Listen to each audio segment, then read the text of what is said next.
Bon, ben encore une fois, bienvenue tout le monde. En ce beau dimanche ensoleillé, probablement un des derniers où il fait chaud pour une bonne partie du Canada. Et donc aujourd'hui, tournez avec moi à l'Épître de Jacques, chapitre 2. Donc on est rendu au chapitre 2. Aujourd'hui, on va couvrir les versets 1 à 13. Donc Jacques, chapitre 2, versets 1 à 13. Et donc, on poursuit notre étude. Et on va voir quelque chose. Aujourd'hui, on a vu dans les dernières études que Jacques, qui est le demi-frère de Jésus, est un homme très pratique dans son approche théologique. Il est un homme très direct aussi, qui ne faisait pas dans la dentelle, comme on pourrait dire. Et est un homme très franc dans ses déclarations. Et la chose la plus importante est qu'il est un homme inspiré de l'Esprit de Dieu qui a écrit dans le canon des Écritures un livre important pour notre instruction. Et au début du chapitre 2, Jacques nous enseigne que les chrétiens de son époque étaient confrontés aux mêmes problèmes à lesquels on est confrontés, nous, aujourd'hui, en 2025, à notre époque. Même au premier siècle, l'Église vivait les mêmes choses qu'on vit aujourd'hui, et même, je pourrais dire des fois, de façon encore plus brutale.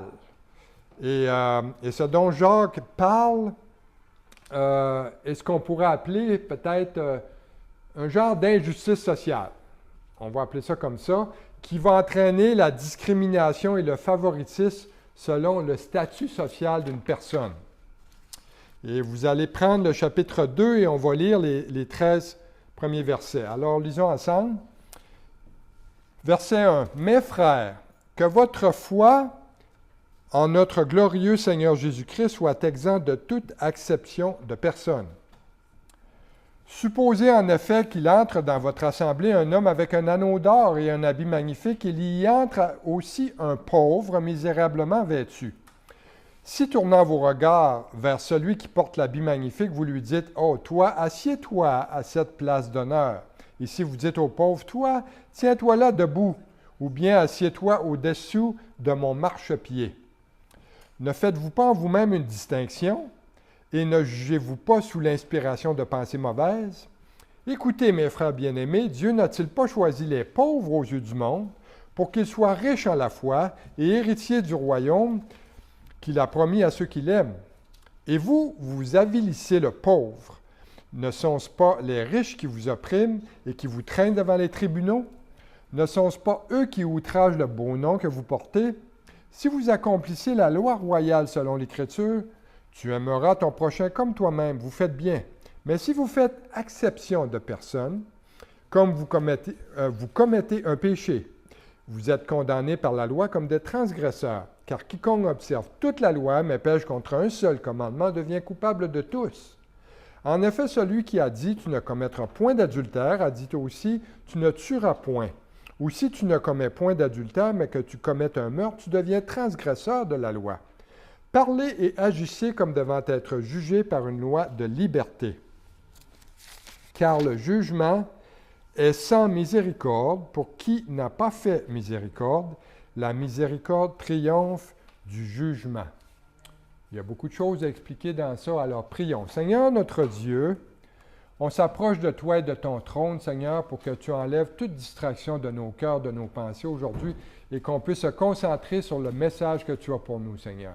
Ouvre nos cœurs, ouvre nos esprits, oint ce message, oint cet enseignement, et tous ceux qui vont l'écouter, Seigneur, qu'ils soient ici présents ou qu'ils soient en ligne, Seigneur, que tu puisses les toucher dans leur cœur, que tu puisses nous toucher tous, Seigneur, par ta parole. On te prie en ton beau nom, Jésus. Amen. OK. Premièrement, on arrive dans une section assez pratique. OK? Donc, Jacques, premièrement, s'adresse à qui? La première chose qu'il faut savoir ici, c'est dès le verset 1. La première chose importante, et à qui s'adresse cette exhortation-là? Il dit Ce n'est pas adressé à des politiciens, ce n'est pas adressé au premier ministre, ce n'est pas non plus, même pas adressé au grand public, au public en général. Parce que Jacques commence en disant « mes frères ». Donc, « mes frères » dans la Bible est utilisé pour décrire les croyants. Et dans notre cas, dans le Nouveau Testament, les croyants en Jésus-Christ. Donc, il dit au verset 1, « Mes frères, que votre foi en notre glorieux Seigneur Jésus-Christ soit exempte de toute acception de personne. » Qu'est-ce que ça veut dire ça, acception de personne? Même moi, dans ma vie, je n'ai jamais dit ça à quelqu'un. OK? On va l'expliquer. Je vais vous l'expliquer, qu'est-ce que ça veut dire. Le mot « acception », ça signifie sans tenir compte de. Ça signifie sans préférence pour quelque chose ou pour quelqu'un. En anglais, dans la New King James Version, le mot partialité est employé. OK? Et la partialité, être partial, ça veut dire prendre parti pour quelqu'un ou prendre parti pour quelque chose. Le contraire d'être partial, c'est comme on dit des fois, être sans parti pris. Hein? Ne pas avoir de favoris. Donc, être exempt de toute acception de personne, c'est ne pas faire de favoritisme.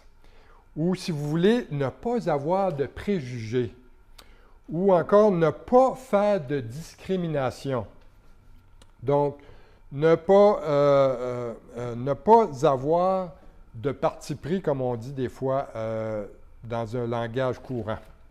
Et l'objectif de Jacques ici n'était pas de s'attaquer aux problèmes culturels. Okay? Ce n'était pas de s'attaquer à la société en général. Ce n'était pas son but. Son but, c'était de s'adresser à nous, les chrétiens.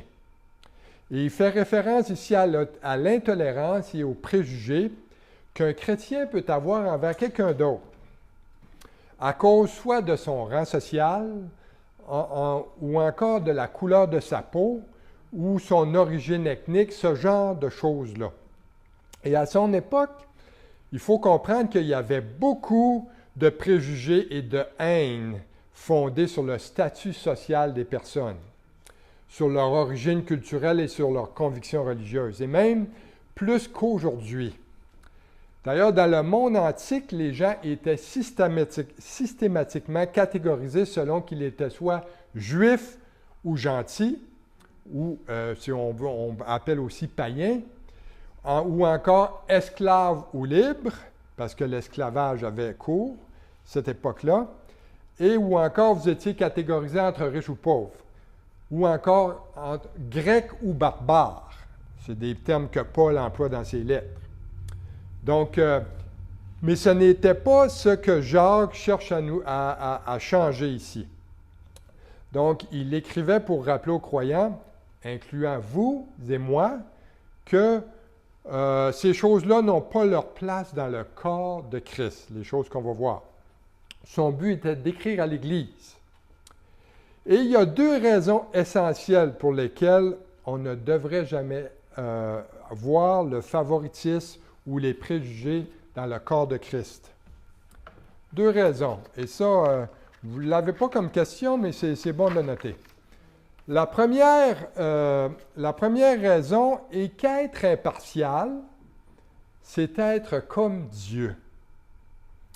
Hein? Et c'est ce que Dieu nous enseigne. Et laissez-moi vous montrer quelques versets, quelques passages qui illustrent ça. Entre autres, dans le livre des Actes au chapitre 10. Vous vous souvenez lorsque Corneille, qui était le premier païen à se convertir sous la prédication de l'apôtre Pierre,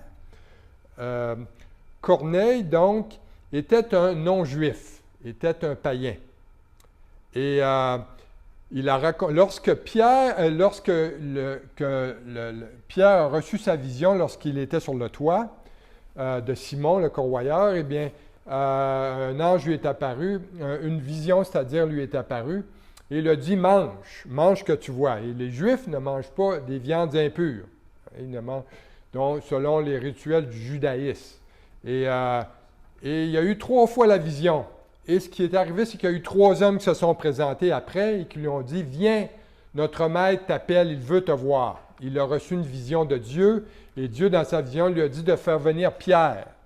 Et Pierre est allé, et lorsque Pierre est arrivé, donc Pierre a raconté la vision qu'il avait reçue de la part d'un ange, afin que Corneille puisse entendre le message de l'Évangile. Et Pierre lui a dit, en vérité, je reconnais que Dieu ne fait point exception de personne. Autrement dit, Dieu ne fait pas de favoritisme. Il ne fait aucune discrimination, Dieu. Et le salut est disponible non seulement pour les Juifs, mais aussi pour tous les païens. Et Dieu n'a pas de parti pris parce qu'il est impartial. Et on voit donc que c'est là le cœur de Dieu. Et parce que c'est le cœur de Dieu, cela devrait être notre cœur. La même chose. Et on ne devrait pas introduire dans l'Église du favoritisme, c'est-à-dire des préjugés, ou même des fois on voit du racisme même, et de la haine envers les autres, quelle que soit leur classe sociale. Mais il y a une autre raison. Donc, je vous ai donné la première raison, donc, parce que ne pas faire de favoritisme, c'est être comme Dieu, comme le cœur de Dieu. La seconde raison, qui est importante pour ne pas faire de préjugés, eh bien, c'est parce que tout a été aboli à la croix de Jésus-Christ. On a vu ça quand on a chanté la louange. À la croix, j'ai entendu ta voix. Et donc, l'apôtre Paul, d'ailleurs, monte à l'Épître aux Galates, au chapitre 3, versets 27 à 29. Paul nous dit ceci. Il dit, « Vous tous qui avez été baptisés en Christ, vous avez revêtu Christ. Il n'y a plus ni juif ni grec. Il n'y a plus ni esclave ni libre. Il n'y a plus ni homme ni femme, car tous vous êtes en Jésus-Christ. Et si vous êtes à Christ, vous êtes donc la postérité d'Abraham, héritier selon la promesse. » Donc, on a été baptisé en Christ, on a revêtu Christ, et Paul commence à décrire qu'est-ce que ça signifie, ça. Il dit que, eh bien, ça signifie qu'il n'y a ni juif, ni grec, ou si vous préférez, il n'y a ni païen, ni juif. On est tous égaux. Il n'y a plus ni esclave, ni libre. Dans notre culture, on pourrait dire, ça pourrait signifier qu'il n'y a plus ni pauvre, ni riche. Parce que souvent, les maîtres étaient riches et les esclaves n'avaient rien. Hein? Ils étaient pauvres. Et il dit en plus, Paul, il dit, il n'y a plus ni homme ni femme. Oh, pouvez-vous vous imaginer? En Christ, il n'y a plus ni homme ni femme. D'ailleurs, Jésus l'a confirmé. Quand un pharisien lui a demandé, un sadducéen lui avait demandé par rapport à la femme qui avait eu 7 maris, de qui elle va être le mari au ciel, il dit, vous êtes des ignorants. Il dit, au ciel, on ne prendra plus de femme ni de mari, on va être comme les anges de Dieu.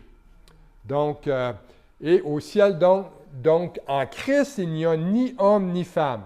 Et c'est important de voir cette distinction-là qui a disparu en Christ, parce que vous savez qu'à l'époque de Jacques, la distinction entre hommes et femmes était très importante. Même que le témoignage d'une femme n'était pas admissible à la cour de justice. Donc, et pourtant, en Christ, Jacques dit, ces choses-là ont disparu. Et on sait qui a amené la libération de la femme sur terre, c'est Christ lui-même. Christ a élevé la femme.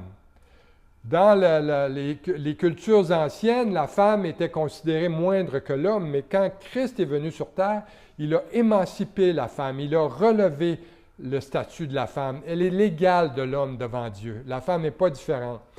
Son rôle dans l'Église est différent de celui de l'homme, mais devant Dieu, elle est 100% la même, elle a la même chair, et devant Dieu, son âme est égale et la même que celle de l'homme. Et donc, on est tous égaux devant Dieu. Et Paul poursuit en disant, il dit que vous êtes tous, car vous êtes tous un en Jésus-Christ. Hein? Et si vous êtes en Christ, à Christ, alors vous êtes qui? La descendance d'Abraham et héritier selon la promesse. Donc, on est aussi des Juifs, on est devenus des Juifs spirituellement parlant. Lorsqu'on a été sauvés, on devient la descendance d'Abraham, la descendance de la nation d'Israël. C'est pour ça qu'il faut aimer cette nation-là, parce qu'eux ont été coupés de l'olivier franc pour nous, qu'on soit greffés. Et ça signifie que tous de toutes les classes sociales n'ont plus d'importance une fois qu'ils viennent à Christ pour leur salut. Une fois qu'on se repent de nos péchés, qu'on vient au pied de la croix, donc toutes ces distinctions-là disparaissent. On est tous égaux devant Dieu, hommes et femmes, Canadiens, Américains, Européens, Juifs, Arabes, Asiatiques, riches ou pauvres, nommez-les. Personne n'est au-dessus d'une autre personne devant Dieu. Parce que devant Dieu, on est tous des pécheurs sauvés par sa grâce. Aucun de nous, d'ailleurs, ne mérite d'être sauvé. On est tous condamnés sous la même sentence de mort avant notre nouvelle naissance. Voyez ce que Paul dit dans Romains chapitre 3. Il dit dans Romains 3, 22 à 24, il dit « Car il n'y a point de distinction, car tous sont péchés, sont privés de la gloire de Dieu.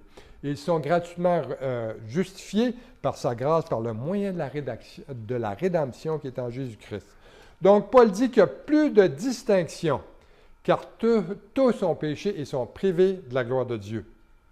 Donc, peu importe combien vous gagnez, peu importe votre rang social, peu importe si vous êtes un joueur de hockey de la Ligue nationale, que vous faites des millions de dollars, ou que vous travaillez chez Walmart au salaire minimum, ça n'a pas d'importance pour Dieu, vous êtes égaux. Vous avez tous besoin d'aller à la croix du calvaire. Et, mais quand on va à Jésus, qu'est-ce qui arrive? On est justifié par sa grâce. Et on reçoit tous la même récompense, qui est quoi? La vie éternelle. Amen. Et non seulement on est perdus, on est tous perdus, mais on est tous sauvés de la même manière. Et on est tous justifiés par la même grâce de Dieu et on reçoit tous le même don gratuit par la rédemption en Jésus-Christ. Ça, c'est un rappel pour nous autres. Alors qu'on vit aujourd'hui dans une culture de préjugés, de racisme et de haine, c'est important de se rappeler que dans l'Église, peu importe notre emploi, notre couleur de peau, notre niveau d'éducation, ces choses-là n'ont aucune importance. Pour le monde, ça a une importance, mais pas dans l'Église. Personne dans le corps de Christ n'est supérieur aux autres, même pas le pasteur. Au contraire, le pasteur doit être le serviteur de son troupeau et non pas au-dessus du troupeau. Parce qu'il y a malheureusement beaucoup de pasteurs qui se considèrent au-dessus du troupeau, alors que le Seigneur dit de servir le troupeau. Hein, lorsqu'il a dit à Pierre, à la fin, le Seigneur, lorsqu'il était ressuscité, il a dit à Pierre 3 fois, parce que Pierre l'avait renié 3 fois, il a demandé 3 fois à Pierre, « Pierre, paie mes brebis. Pierre, nourris mes brebis. Pierre, paie mes brebis. » C'est ça l'appel du pasteur. Et personne dans le corps de Christ, donc, n'a le droit de s'élever au-dessus des autres. D'ailleurs, Jacques et Jean avaient posé la question au Seigneur, « Qui entre nous va être assis à ta droite et à ta gauche? » Le Seigneur a dit, « Vous ne savez pas ce que vous demandez. Vous ne savez pas. Seul mon Père dans les cieux le sait. » Et parce que personne dans le corps de Christ n'est supérieur parce qu'on est un en Jésus-Christ. Et si on ne comprend pas ça, c'est qu'on ne comprend pas le cœur de Dieu. Verset 2, Jacques dit, « Supposez en effet qu'il entre dans votre assemblée un homme avec un anneau d'or et un habit magnifique, et qu'il entre aussi un pauvre, misérablement vêtu. Si vous tournez votre regard vers celui qui porte l'habit magnifique et vous lui dites, « Ah, tiens, toi, assieds-toi ici, là, en avant, là. Toi, tu te présentes bien, là, tu es bien habillé. Mais là, si vous voyez un pauvre tout délabré, là, un peu comme les hippies du Jesus Movement au début, là, quand le conseil de l'Église que Pasteur Chuck Smith avait demandé que les hippies qu'ils puissent assister à l'Église, eh bien, les anciens, certains sont opposés en disant, ben là, on vient juste de changer le tapis de l'Église. Il est flambant neuf, puis là, ces gars-là ont tous les pieds sales, ils arrivent ici nu-pieds, tout crottés, les cheveux sales. Et là, Pasteur Chuck a dit, écoute, si c'est le tapis, le problème, là, on va l'arracher le tapis, là, puis on va les faire rentrer les hippies chez nous. Et c'est ce qu'ils ont fait. Et même un dimanche, Pasteur Chuck, peut-être pour donner un peu une leçon à ses anciens, tout ça, il est arrivé avec un bassin à l'entrée de l'Église. et il a tout lavé les pieds des hippies avant de rentrer dans l'Église. Et ça l'a fait tomber la poussière. Et vous voyez ce que ça a fait aujourd'hui, comme je vous ai montré, 2000 églises Calvary Chapel dans le monde, et plusieurs d'entre eux sont venus du mouvement hippie. Et plusieurs qui vivaient des dépendances, soit à l'alcool, aux drogues et tout ça. Et c'est merveilleux de voir ce que Dieu fait dans le cœur des gens. Et donc, celui qui dit, et qui fait une distinction, comme Jacques dit au verset 4, il dit, si vous faites une distinction, il dit, ne jugez-vous pas sous l'inspiration de pensées mauvaises. Donc, au verset 2, là, Jacques, il dit, s'il entre dans votre assemblée un homme, de quoi il parle ici, dans votre assemblée? Bien, en grec ancien, le mot ici, assemblée, ça signifie le mot synagogue. C'est une synagogue. Et c'était le lieu, la synagogue, le lieu où les Juifs se réunissaient et se réunissent encore aujourd'hui, d'ailleurs, même un peu partout à travers le monde, il y a toujours des synagogues où ils vont recevoir l'enseignement de Dieu. Et dans la Torah, dans l'Ancien Testament, qu'on appelle aussi la Ténach. Et donc, à l'époque où Jacques écrivait, donc la plupart des chrétiens étaient d'origine juive, il faut comprendre ça. Hein, il n'y avait pas de païens encore de sauvés. Et donc, c'est le seul passage d'ailleurs du Nouveau Testament où le mot « assemblée de chrétiens » est clairement appelé « synagogue ». Et dans les versets 2 et 3, vous allez remarquer que Jacques nous donne l'exemple de deux hommes qui entrent dans la même assemblée. Donc, il dit, l'un est riche, hein, il portait une bague en or et de beaux habits, et l'autre était pauvre. Vous savez qu'au temps biblique, plus vous étiez riche, plus vous portiez de bagues à vos doigts. Okay? Moi, je porte juste mon alliance, mais il y en a des jeunes aujourd'hui, on voit ça plein, les doigts pleins de bagues. Il y en a même dans le nez et dans les oreilles. Il y en a partout des bagues à cette heure. Mais à l'époque de Jacques, ceux qui portaient des bagues partout dans leurs doigts, c'était un signe de richesse. Donc, ils montraient leurs doigts pleins de bagues.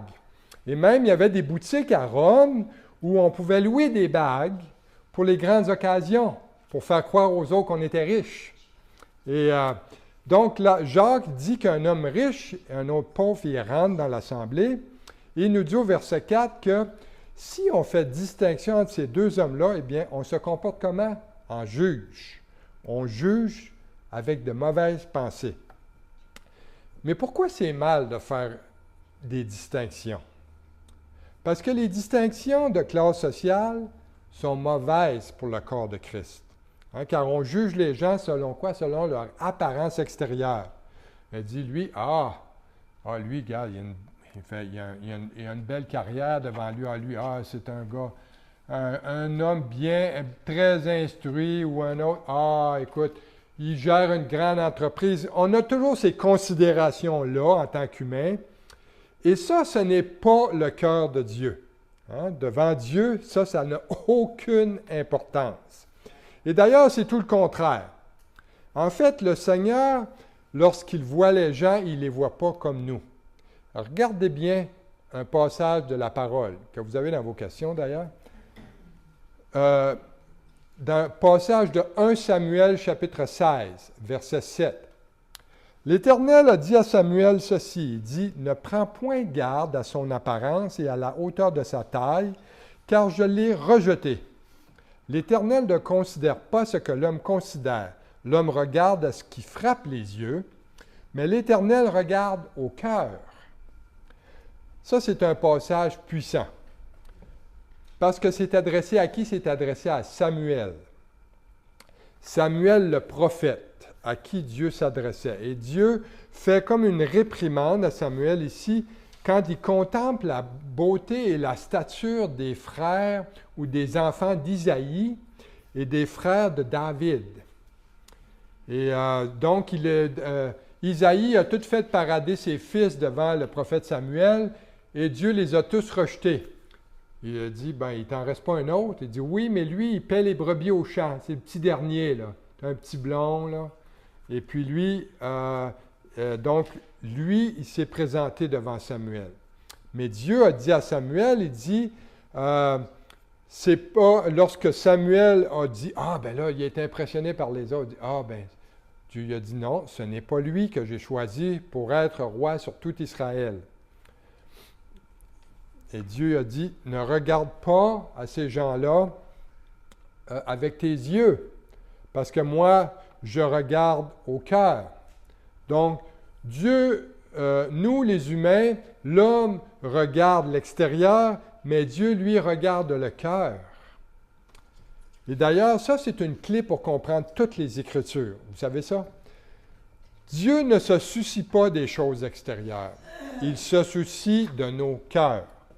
Et Jacques dit au verset 5, il dit, « Écoutez mes frères bien-aimés, Dieu n'a-t-il pas choisi les pauvres aux yeux du monde pour qu'ils soient riches en la foi et héritiers du royaume qu'il a promis à ceux qui l'aiment? » Donc, vous êtes des chrétiens, donc faites attention de ne pas accorder trop d'attention à une personne simplement parce qu'elle est riche, simplement parce qu'elle a des possessions, qu'elle possède des biens, qu'elle possède des terres, des entreprises, peu importe, et d'ignorer une autre parce qu'elle est pauvre. D'ailleurs, Dieu a choisi les pauvres selon le monde pour qu'ils soient riches, quoi? En la foi. La richesse sur terre, ça ne vaut rien devant Dieu. Absolument rien. Et Dieu, d'ailleurs, la richesse sur terre, ça ne vaut rien parce que l'or au ciel ne sera que de l'asphalte. Ça va être de l'asphalte. Les rues, d'ailleurs, vont être pavées d'or. Donc, on va marcher sur l'or. Donc, ne soyez pas impressionnés par l'or, parce que ça va être comment on dit en anglais, le pavement, la surface des rues au ciel. On va piétiner l'or pour dire que, pourtant, ça va être très beau, la Jérusalem céleste tout en or, mais ça va être commun, parce que tout va être d'or. Et donc, Dieu regarde au cœur de l'homme et voit la foi et la confiance en lui comme étant ce qu'il y a de plus précieux. Et il dit, quand il voit un homme qui lui fait confiance et a foi en lui, il dit, « Ah, voilà un homme riche, car il m'aime. Hein? Il me fait confiance. » Dieu regarde à certaines personnes célèbres du monde et dit, « Ah, pauvre riche. Pauvres riches, ces gens-là n'ont rien. Ils ont le cœur vide. Ils n'ont pas la foi qui sauve. Ils sont perdus dans leurs péchés. » Et on devrait voir les gens comme Dieu les voit. Hein? Les riches n'ont pas vraiment besoin d'aide. Ce sont les pauvres qui ont besoin de notre aide, de notre attention. Dieu veut qu'on commence à considérer les gens comme lui les regarde. Et les gens lui sont précieux. Ces gens-là lui sont précieux parce qu'ils sont co-héritiers de Christ. Hein? Si les richesses d'un homme attirent l'admiration des autres, c'est tout le contraire pour Dieu. Et d'ailleurs, la preuve est que les richesses sont un obstacle au royaume de Dieu. Dans l'Évangile de Matthieu 19, verset 23, Jésus a dit à ses disciples, il dit, « Je vous le dis en vérité, un riche entrera difficilement dans le royaume de Dieu, dans le royaume des cieux. » D'ailleurs, annoncer l'Évangile à une personne riche, là, moi j'ai fait de l'évangélisation de rue dans des quartiers très riches, et je peux vous dire une chose, je me faisais revirer, c'était pas trop long. Hein? Dieu pour eux, c'était un accessoire. Dieu pour eux, c'était une béquille. Il n'y avait pas besoin de ça parce que dans la cour, il y avait une Mercedes, une BMW et puis un château avec ils avaient tout. Ça ne veut pas dire qu'on ne peut pas posséder ces choses-là. Mais où les gens sont très bien nantis, souvent ils ne ressentent pas le besoin de Dieu dans leur vie. Et Dieu bénit particulièrement les pauvres de ce monde. Et c'est ce que Jacques nous dit ici. Alors que le riche, lui, met sa confiance dans les richesses matérielles, le pauvre, lui, met plus facilement sa confiance en Dieu. Les pauvres sont choisis dans le sens où ils s'en remettent plus facilement à Dieu, hein, ce qui a pour effet d'augmenter leur foi. Jésus était d'ailleurs notre plus grand exemple. Hein, Jésus ne possédait rien quand il était sur la terre. D'ailleurs, il a dit à celui qui posait la question, « Hé, maître, je voudrais te suivre. » Et Jésus lui a dit, « Regarde, je n'ai même pas un lieu où reposer ma tête. » Donc, Jésus, qui avait quitté la gloire éternelle de son Père, est venu habiter parmi les hommes dans la pauvreté. Et Dieu a choisi d'ailleurs les pauvres au sens où l'apôtre Paul l'explique là, dans 1 Corinthiens 1, versets 26 à 29. Écoutez bien ceci, ce que Paul dit. C'est tellement vrai. Il dit, « Considérez, frères, que parmi vous, qui avez été appelés, il n'y a ni beaucoup de sages, selon la chair, ni beaucoup de puissants, ni beaucoup de nobles. Mais Dieu a choisi les choses folles du monde pour confondre les sages. Dieu a choisi les choses faibles du monde pour confondre les fortes. Et Dieu a choisi les choses viles du monde et celles qu'on méprise, celles qui ne sont point pour réduire à néant celles qui sont, afin que quoi? Que nulle chair ne se glorifie devant Dieu. » Et c'est tellement vrai. Dieu n'a pas sauvé beaucoup de personnes très instruits dans le monde. Il y en a quelques-uns. J'en ai quelques-uns en tête. Lee Strobel, qui était un homme très, très instruit d'ailleurs, un homme très intelligent, a été sauvé. Et d'ailleurs, c'est un excellent apologiste, donc défenseur de la foi chrétienne maintenant. Il écrit des livres. Et il y en a quelques-uns comme ça. Mais très peu. Beaucoup d'entre nous, on est des gens très simples, qui gagnons notre vie de façon très ordinaire. Mais c'est ça le peuple de Dieu. Et non pas que Dieu ait seulement choisi tous les pauvres du monde, c'est pas ce que Jacques dit ici, là. Mais il en a choisi beaucoup. Et Jacques continue au verset 6 en disant, « Et vous avilissez le pauvre. Ne sont-ce pas les riches qui vous oppriment et qui vous traînent devant les tribunaux?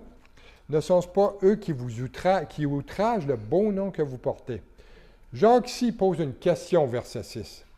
Il dit, « Est-ce que ce sont les riches, ne sont-ce pas les riches qui vous oppriment et qui vous traînent en justice? » On voit ça tellement souvent, tellement souvent. Et parfois même, il dit qu'ils outragent le nom honorable qu'on a, les chrétiens, nous.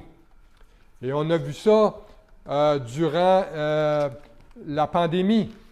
Durant la pandémie, hein, des gouvernements traînant à court des églises parce qu'ils ont décidé, après analyse, après avoir étudié la chose, de réouvrir leurs églises. Et puis garde, ils ont été obligés d'aller en cours. Donc, ces pauvres églises fallait qu'ils se défendent contre la tyrannie au pouvoir. Et donc, c'est ce qu'on voit. C'est ce que Jacques, il dit parfois, il vous outrage à cause du nom que vous portez, le nom de chrétien. Et comprenez ici, par contre, que Jacques n'est pas en train d'accuser tous les riches, là. Ce n'est pas ce que Jacques est en train de dire. Mais d'ailleurs, la Bible nous donne des exemples d'hommes riches. Hein, dans la Bible, on a des exemples d'hommes qui sont riches, des hommes de Dieu pieux qui ont eu de grandes richesses. Entre autres, un qui me vient en tête, Abraham. Abraham est un homme très riche. Job est un autre exemple d'homme riche dans la Bible, très riche. Et d'ailleurs, par-dessus tout, le roi Salomon, probablement le plus riche de tous. Et ce que Jacques fait ici, donc à la fin du verset 6 et jusqu'au verset 7, il souligne que les pauvres, ce n'est pas eux autres qui causent les problèmes. Hein, ce ne sont pas eux qui traînent en justice ou qui portent plainte devant les tribunaux. Donc, il dit, vous savez que beaucoup de riches, et d'ailleurs, on sait ça, il y a beaucoup de riches qui ont cette tendance-là de se sentir supérieurs. Ils se sentir supérieurs aux autres. Ils aiment ça être traités différemment, d'être reconnus. Et c'est ce que Jacques ici rappelle. Et pourquoi Jacques rappelle ça? Rappelez-vous qu'est-ce qui est écrit dans la parole, dans 1 Timothée, chapitre 6, verset 10. L'amour de l'argent, l'amour de l'argent est la racine de tous les maux. Et c'est exactement ça le problème. Ceux qui aiment l'argent, eh bien ça cause énormément de problèmes. Et l'histoire montre que les riches ont souvent opprimé les pauvres. Et Jacques poursuit au verset 8. Il dit « Accomplissez la loi royale selon l'Écriture ». La loi royale, c'est quoi ça? De quoi s'agit-il? Il dit « Tu aimeras ton prochain comme toi-même ». C'est là que, vous vous souvenez, c'est là que le jeune homme riche, lorsqu'il est venu à Jésus, a en quelque sorte échoué. Il a échoué le test. Il est tombé aux pieds du Seigneur en disant « Oh, bon maître, que dois-je faire pour hériter la vie éternelle? » Dieu a dit « Pourquoi tu m'appelles bon? Dieu seul est bon. » Donc, et Jésus lui a répondu « Garde les commandements. » Et le jeune homme riche a dit « Lesquels? » Jésus lui a dit « Tu ne tueras point, tu ne voleras point, tu ne commettras point d'adultère, tu ne porteras pas de faux témoignages, tu honoreras ton père et ta mère. » Et le jeune homme riche a dit « Seigneur, j'ai gardé tous ces commandements-là depuis ma jeunesse. C'est qu'est-ce qui me manque? » Et Jésus lui a répondu, « Bien, si tu veux être parfait, obéis à la loi royale. Vends tout ce que tu as et donne-le aux pauvres et tu auras de grandes richesses au ciel. » Eh bien, cette loi royale-là, c'est la loi de notre roi, Jésus-Christ. Jésus l'a mentionné dans Matthieu 22, 36 à 40. Donc, c'est une des questions. Matthieu 26, Matthieu chapitre 22, versets 36 à 40. Jésus mentionne la loi royale. Et c'est une loi qui vient de l'Ancien Testament aussi dans le livre de Lévitique, chapitre 19, verset 18. Et quelle est-elle cette loi-là? Il dit, tu aimeras ton prochain comme toi-même. Le plus grand commandement de Dieu, c'est quoi? Il dit, tu aimeras le Seigneur ton Dieu de tout ton cœur, de toute ton âme et de toute ta pensée. Et tu le serviras lui seul. Et le deuxième était, tu aimeras ton prochain comme toi-même. Et au verset 9, Jacques dit ceci. Mais si vous faites acception de personne, vous commettez un péché et vous êtes condamnés par la loi comme des transgresseurs. Donc, il dit ici, vous faites preuve de partialité. Hein, vous faites du favoritisme. Vous avez des préjugés. Vous faites preuve d'intolérance. Et vous commettez un péché en faisant cela. Et vous êtes condamnés par la loi parce que vous transgressez la loi en faisant ça. Et le mot transgresseur, qu'est-ce que ça désigne? C'est quelqu'un qui s'est distingué entre le bien et le mal, mais qui, en toute connaissance de cause, transgresse la loi. On appelle ça un transgresseur. Et Jacques dit au verset 10, il dit « Car quiconque observe toute la loi, mais pêche contre un seul commandement, devient coupable de tous. » Et on devient transgresseur de la loi, peu importe le commandement que l'on a violé. Et d'ailleurs, moi, quand je fais de l'évangélisation, j'aime toujours dire, bien, les gens veulent toujours se diminuer ou, en termes de péché, dire, bon, ben, regarde, moi, j'ai jamais tué, j'ai jamais dévalisé une banque, je ne me considère pas un meurtrier ou un voleur, mais est-ce que j'ai menti dans ma vie? Et là, à peu près 100% de la population mondiale doivent répondre oui à ça. Et donc, si vous avez menti, eh bien, vous avez échoué sur un seul commandement et vous êtes coupable de les avoir tous échoués, les commandements. C'est ça que Jacques dit ici. Le voleur n'est pas moins coupable que le meurtrier et le menteur n'est pas moins coupable que le meurtrier. Si quelqu'un vole une barre de chocolat au dépanneur du coin, bien, ce n'est pas comme commettre un meurtre. On s'entend là-dessus. Les conséquences ne seront pas les mêmes. Par contre, tout péché que commet un homme fait de lui un transgresseur de la loi. C'est ça le sens ici. Et au verset 11, Jacques dit, « En effet, celui qui a dit « Tu ne commettras point d'adultère » a dit aussi « Tu ne tueras point. » Or, si tu ne commets point d'adultère, mais tu commets un meurtre, tu deviens transgresseur de la loi. » Au verset 11, Jacques compare celui qui fait du favoritisme à celui qui transgresse deux lois de Dieu. OK? Deux lois de Dieu. Il compare celui qui fait du favoritisme ou qui a des préjugés envers les autres à celui qui transgresse deux lois actuellement de l'Ancien Testament qui nous a été donné dès le début dans l'Ancien Testament. Et ces lois-là sont celles-ci. Tu ne commettras point d'adultère. Vient du livre de Lévitique, chapitre 20, verset 10. et tu ne commettras point de meurtre. Et on retrouve ça dès le livre de la Genèse, le tout premier livre de la Bible, au chapitre 9, verset 6. Et ces deux crimes-là, ces deux transgressions-là de la loi de Dieu, étaient passibles de peine de mort. C'est sérieux, là. Peine de mort. Donc, c'était deux crimes qui méritaient la peine de mort dans l'Ancien Testament. Et Jacques utilise cette illustration-là pour montrer le sérieux du favoritisme ou des préjugés ou du racisme, ou appelez-le comme vous voulez. Il considère ça un péché qui mène à la mort. C'est pas rien, là. Et au verset 12, Jacques, c'est là qu'il nous donne un encouragement. Il dit « Parlez et agissez comme devant être jugés par une loi de liberté. » Bon, ce verset-là peut, quand on le lit là, de façon immédiate, ça peut paraître pas trop clair, mais Jacques ici parle d'une loi de liberté. Il parle en fait de la loi qui donne la liberté. C'est ça que Jacques veut dire ici. Et il y a deux sortes de lois. Il y a celle qui condamne, c'est la loi de Moïse. Et il y a celle qui libère, c'est la loi de Christ. Donc, il faut se rappeler que Jacques ici écrit aux Juifs qui comprenaient la loi mosaïque, donc la loi de Moïse. Il savait que la loi de Moïse était essentiellement une loi de condamnation.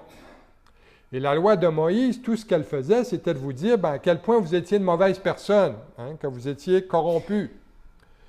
Et mesurait votre degré de méchanceté, en fait. À quel point vous étiez mauvais. Mais en réalité, ça ne vous aidait pas à changer. Ça faisait juste vous montrer qui vous étiez. Et la loi de Moïse, c'était comme une balance sur laquelle vous vous pesez le matin.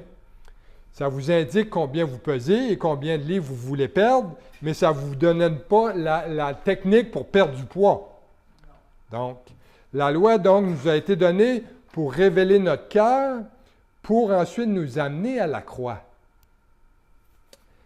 Et voilà un peu comment fonctionne la loi. Et Jacques appelle la loi sur laquelle on est, nous, les chrétiens, la loi de la liberté, la loi qui donne la liberté. Car maintenant, en Christ, nous sommes entrés dans une nouvelle relation avec la loi. Et en Jésus-Christ, la loi de Moïse a fait place à quoi? À la loi de la liberté. Parce qu'en Christ, on est désormais libéré du pouvoir dominant du péché. Et regardez bien comment c'est merveilleux ça. L'Évangile et la croix, ça nous libère de la domination et de la tyrannie de notre nature pécheresse qui dicte nos vies. Et avant d'être en Christ, on n'avait pas le choix. On était esclaves de la loi de Moïse, de la loi mosaïque. Mais maintenant, on est sous la loi de la liberté en Christ. Ça signifie que, ça ne veut pas dire qu'on a le droit de tout faire, c'est pas ça que ça veut dire. Ça signifie qu'on a désormais la liberté de choisir à qui on veut obéir. Il y a beaucoup de chrétiens, des fois, qui pensent que parce qu'ils sont sauvés, qu'on va obéir à Jésus en permanence dans nos vies. Mais pas du tout. Ce n'est pas le cas. Ça signifie plutôt qu'on va désormais être libre d'obéir à Dieu si on le souhaite. Parce que Dieu nous a donné une volonté propre pour lui obéir en connaissance de cause. Et avec l'aide de son Saint-Esprit, on peut faire des choix éclairés. Et si on n'avait pas cette liberté auparavant parce qu'on était esclave du péché, condamné par la loi, une fois qu'on est sauvé, cet esclavage-là, il est brisé par la croix de Christ.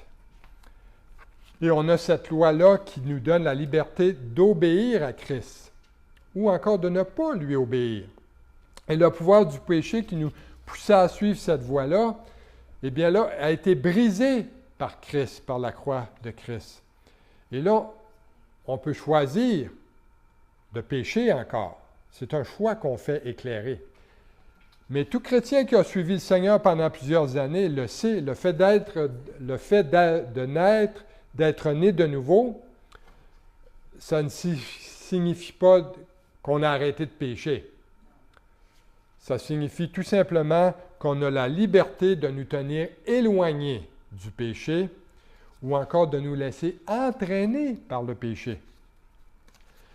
Donc, vous avez maintenant cette loi-là de liberté en vous de ne pas pécher. Et c'est une liberté de choix. Parce qu'on n'est plus esclave, parce qu'on est libre. Et on est, lorsqu'on est sous la loi, lorsqu'on n'est plus sous la loi de la condamnation, mais sous la loi de la liberté, ça nous donne la responsabilité d'obéir à Christ. Parce qu'on va être jugé au tribunal de Christ lorsqu'on va mourir. D'ailleurs, 2 Corinthiens 5,10 nous dit ceci. Et Jacques termine là, au verset 13, la section qu'on étudie aujourd'hui. Là, il termine avec ce dernier verset-là. Il dit « Car le jugement est sans miséricorde pour qui n'a pas fait miséricorde, et la miséricorde triomphe du jugement. » Qu'est-ce que Jacques veut dire ici? Ce qu'il fait ici, c'est que c'est en quelque sorte un résumé de tout ce qu'il a dit auparavant dans ce chapitre-là. Et il y a une chose que j'aimerais que vous vous souveniez. C'est que les personnes à qui Jacques s'adresse ici, c'est nous, les croyants, c'est les personnes sauvées. Il n'écrit pas à des incroyants. C'est son message qu'il fait ici, c'est un message à l'Église. Et le message de la miséricorde de Dieu, là, ce qui s'est manifesté en ce que notre peine a été payée à la croix.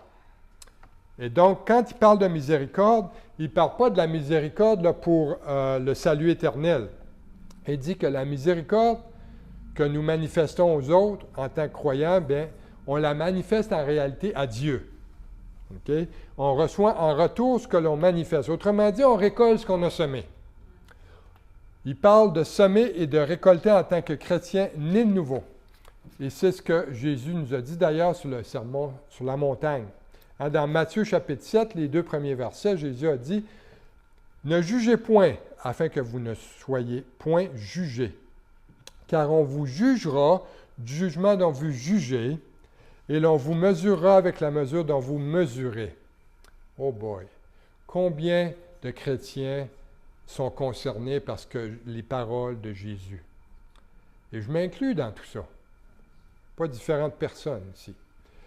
Et Jésus donnait ici un principe biblique. Il donnait une sorte de loi spirituelle. Il dit, ce que vous semez, vous le récolterez. Il dit, si vous jugez, vous serez jugés par les autres. Voyez-vous, c'est précisément ce que Jacques veut dire ici. Il dit, il s'adresse à ceux qui jugent les autres en fonction de quoi? On a dit du riche, donc, en fonction de sa tenue vestimentaire. On dit, il est bien habillé, tu sais, il a de l'allure, tout ça.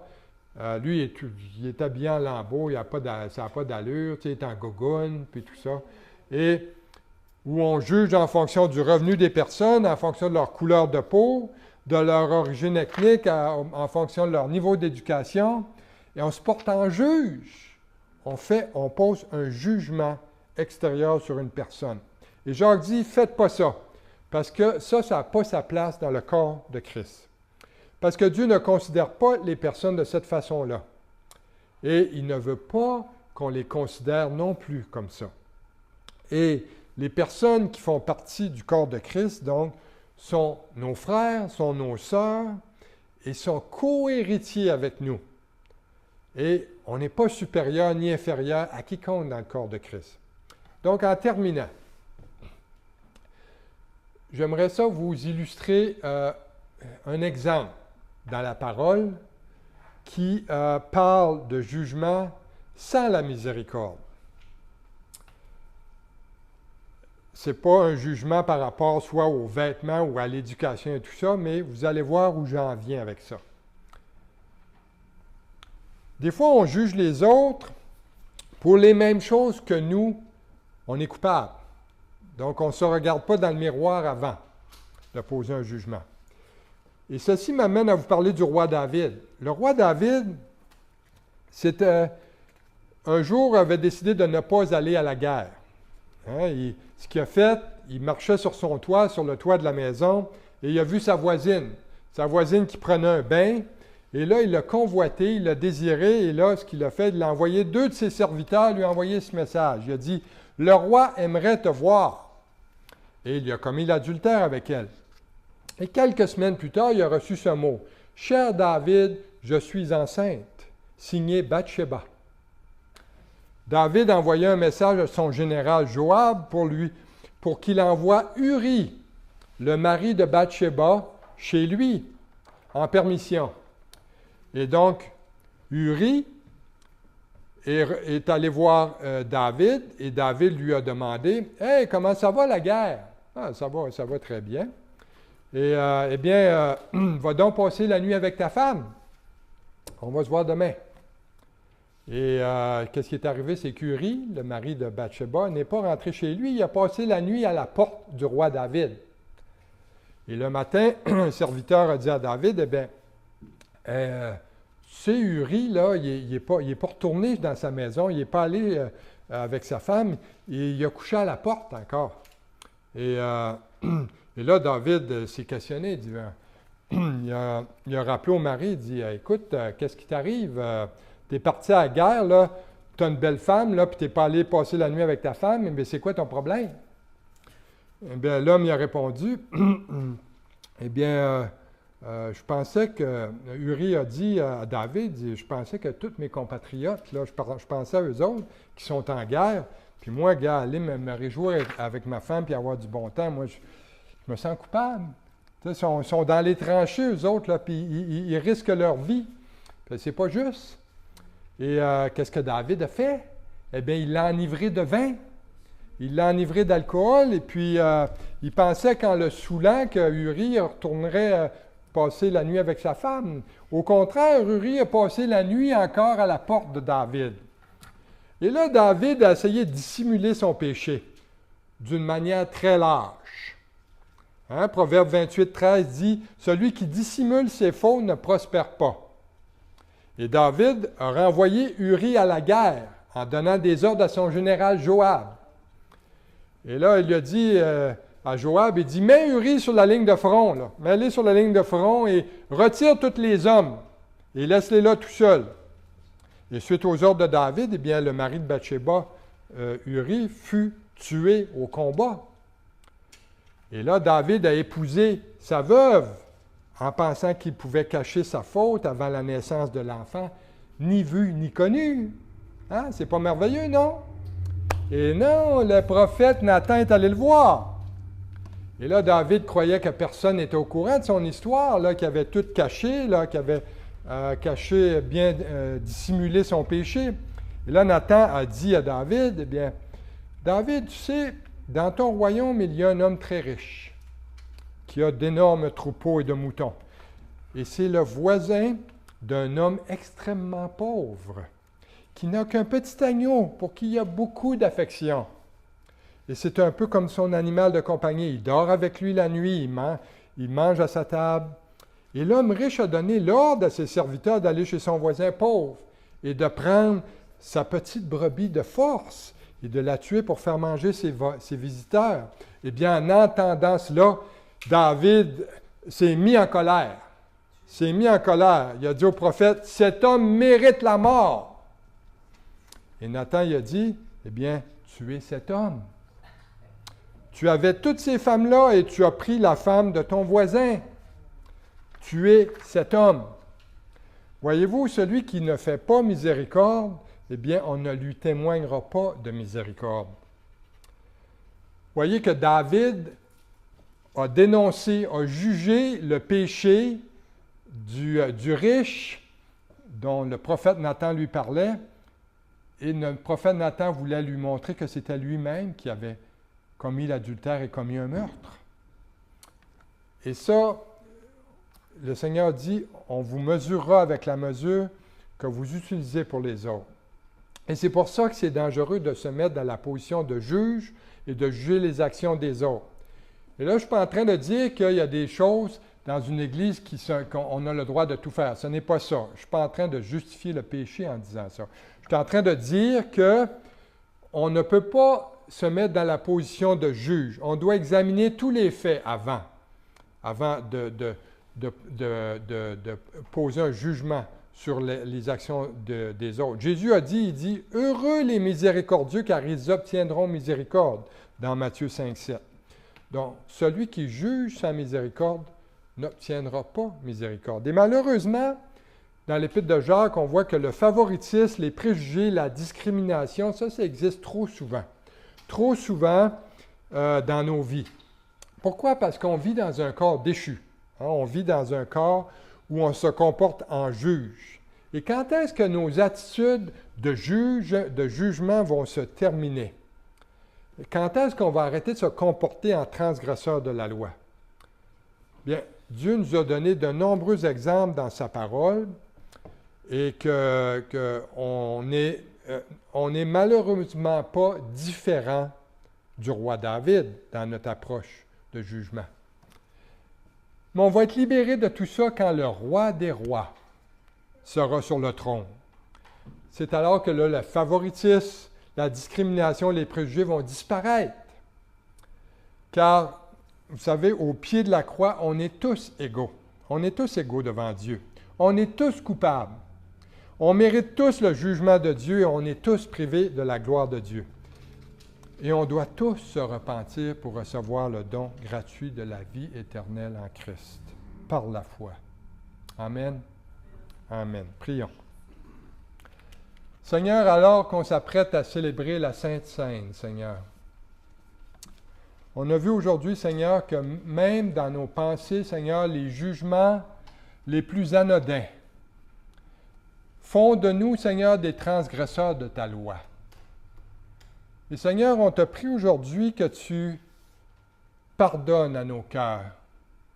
Alors qu'on s'apprête à prendre les éléments, Seigneur, pour se souvenir de ta crucifixion, souvenir la raison pour laquelle tu es mort pour nous, Seigneur. Alors, Seigneur, prépare nos cœurs pour ce repas, ce repas de la Sainte Seine qu'on va prendre, Seigneur. Et Seigneur, que tu puisses nous convaincre de pécher dans nos cœurs si on a des choses dans nos vies, on a des mauvaises pensées qui nous amènent, Seigneur, à poser de faux jugements, de fausses idées. Notre imagination, souvent, elle est fertile, Seigneur. On s'imagine des choses fausses même. Et Seigneur, on te prie, Seigneur, que tu puisses nous pardonner. Et Seigneur, on te prie, Seigneur, aussi que tu puisses bénir cette semaine qui vient également, Seigneur, qu'on puisse se remémorer, Seigneur Jésus, ce qu'on a étudié aujourd'hui dans ta parole et surtout qu'on puisse l'appliquer à nos vies. Et on te prie toutes ces choses en ton nom, Jésus. Amen.